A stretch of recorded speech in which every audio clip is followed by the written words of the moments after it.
Growing up in the Bible Belt of the world, deep East Texas, it's really easy to be a Christian, and it's really the cool thing that you do.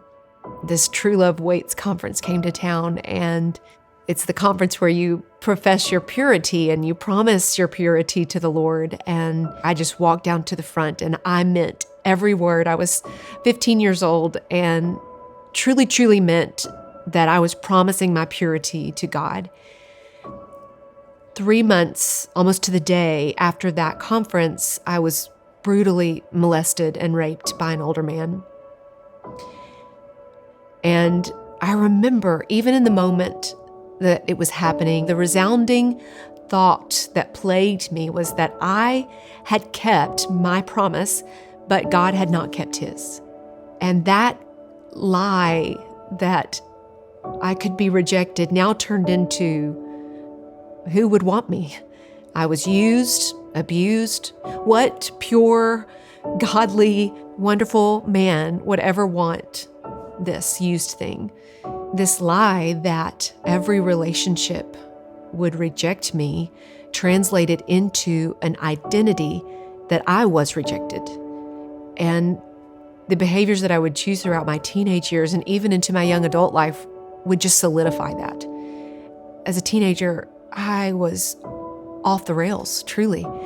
I could cover it up and go to church and play the part, but at night, under the cover of darkness, literally, I would live a double life. I tampered in drugs, alcohol, partying, and absolute promiscuity. Any man that would have me, I would just give myself to. I knew down deep, somewhere in this lie, underneath this lie that was forming around my identity, I really did believe that I loved God. The big question for me was, did God love me back?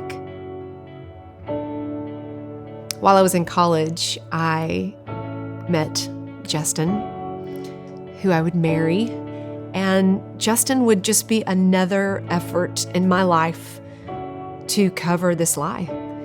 Maybe if I married this man that seemed perfect and good, then everybody would be so distracted, and maybe I would be distracted enough with my own sin and my own life that they would just see him, or maybe I would turn good if I was married to him long enough. That's what I really believed. But I remember the conscious choices I would make in conversations with him to try to hide and cover all of this secret. The fact that I'd been raped, the fact that I'd slept with all these men, this lie that I really believed. It was impossible for me to really confess this and be honest with him and tell this to him because he was so good.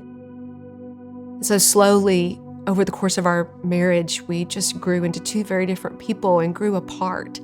We were affectionate, but we did not have intimacy with one another.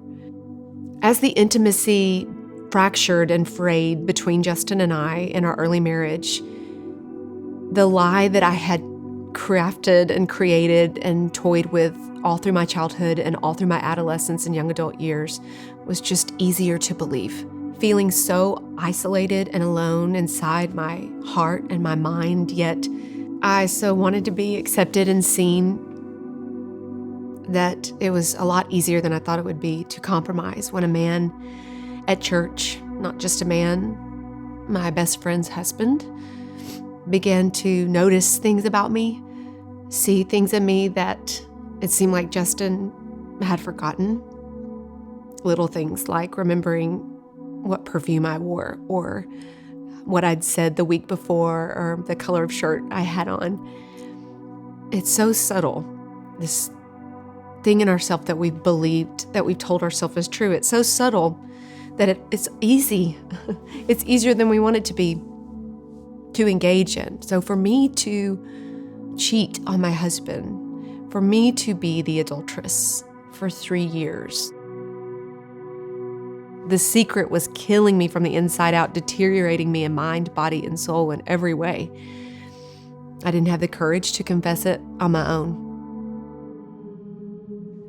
God is so faithful in that He does not allow us to sin successfully.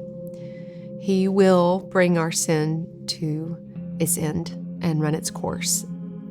Standing there in front of Justin with all my vulnerabilities, with all my lies, all my secrets exposed. I'd betrayed him, lied to him, chosen another. He said to me, "Kasey, I'm hurt, I'm mad, but I don't know how to not love you."